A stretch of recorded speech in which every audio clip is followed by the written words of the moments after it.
where the bill comes and then Luxembourg and Belgium are like, I forgot my wallet. Like, here's $20. Think of it as a NATO potluck, where everyone is bringing 2% but there's not NATO dues. There's not no like a NATO dues. kitty. There's Everyone's not like putting the money in the NATO kitty. You're each bringing 2% of GDP to the potluck, and then there's more aggregate spending, defense capacity. So the U.S., we're the largest economy in the world. We spend well over 2% of GDP on defense. That's a political decision. Obviously, it all doesn't go towards defense in Europe, but we are the heart of NATO. So the second beef he's had with NATO is around something called Article 5, which is the collective defense principle. It's the backbone of NATO, which says an attack on one NATO ally is an attack on all.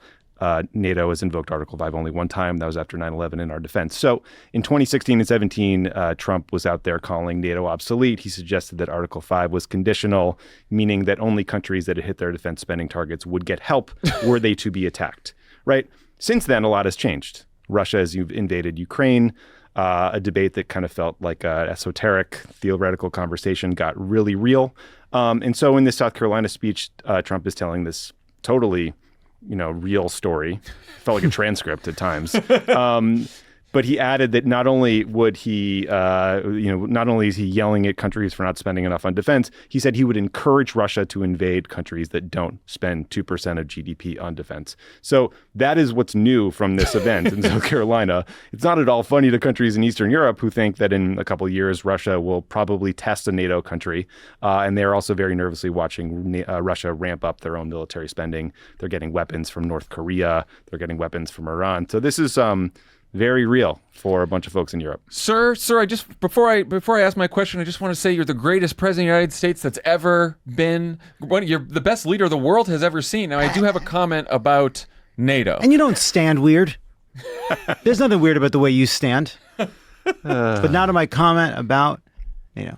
So it's incredibly dangerous because I think if you're Vladimir Putin and Trump wins and you're trying to decide whether to invade Poland or the Baltic states, Trump's statement would make you think, it's a lot less likely the U.S. will jump in. Yeah. It's I was trying to think of it. It's like Article 5. It's a bit like a defibrillator. You're glad it's there on the wall, but if you're using it, something's gone terribly wrong. That's exactly right. It does we're going to talk about it, but like people trying to play this down. Oh, this is just Trump. This is just how Trump talks. How you talk about this is really important. It is really important that the president show resolve in this, in part to avoid a conflict. It's about deterrence. And wars have started over less obvious miscommunications. I mean, I don't know this is a miscommunication. This is Trump saying he doesn't care if you invade Russia. Well, most Republicans have been typically silent on this. And those who have spoken up have defended Trump. One of the people who said it's just the way he talks, Marco Rubio. Let's listen. Frankly, look, Donald Trump is not a member of the Council of Foreign Relations. He doesn't talk like a traditional politician. And we've already been through this now. You'd think people had figured it out by now. What he's basically saying is, if you see the comments, he said NATO was broke or busted until he took over because people weren't paying their dues. And then he told the story about how he used leverage to get people to step up to the plate and become more active in NATO. He's not the first American president. In fact, virtually every American president at some point in some way has complained about other countries in NATO not doing enough. Yeah, I mean, that's true that other presidents have complained, but other presidents haven't said, hey, Russia, do whatever you want to the deadbeats, to the NATO deadbeats. I think the fact that Trump doesn't talk like a politician will be a comfort to the people of Vilnius as the Russians pass by their window on their way to Warsaw. Look, he's not a member of the Council on Foreign Relations. He's not some pointy-headed ivory fucking tower. Richard Haas over here. Look, and look, there's one thing we all agree, left and right. Donald Trump is no Richard Haas. That kind of line worked in 2016. He was president for 4 years. Mm-hmm. You don't get to play he's just kind of green. He's not an expert. He talks like a working man card at this point. Marco Rubio got a law passed with Tim Kaine that prevents presidents from pulling out of NATO without Senate approval. Why do you think they needed to pass that law? Why do you think they tried to pass that law? Do you think it was because of Barack Obama or George Bush or any other president? No, they were worried about fucking Donald Trump. And then he goes out there and says that. I also do feel like sometimes when I see someone like Marco Rubio saying like this, I was like, but were the Trump years some kind of a dream I had? And I had this we were talking about it earlier this morning. It's like there was something I feel like I saw the Rubio comments, and one of the points he makes is it's not like Donald Trump removed troops from Europe. And it's like, but wait, I think he might have. And then you go back and look at in June of 2020, he announces that we were going to withdraw starting 10,000 troops out of Germany, which was universally criticized by foreign policy experts. Richard Haas, probably, and Republicans and Democrats. And it was reversed by Joe Biden when he takes office. It's like a Morning Joe panel right here. Without the gravitas. Hey, get him in here.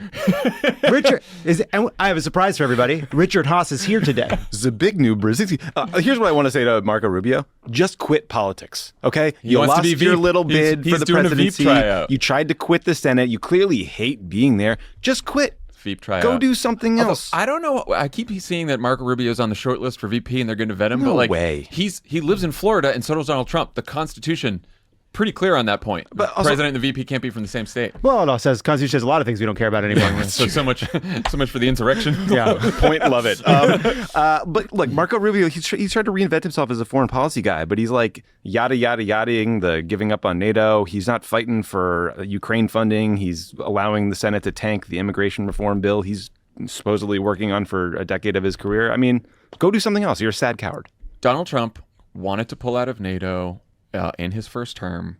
A bunch of his advisors stopped him from doing that, even though they're terrible. They're not as bad as him, so they stopped him from doing that. On the campaign website right now, on Trump's campaign website, it says, we have to finish the process we began under my administration of fundamentally reevaluating NATO's purpose and NATO's mission.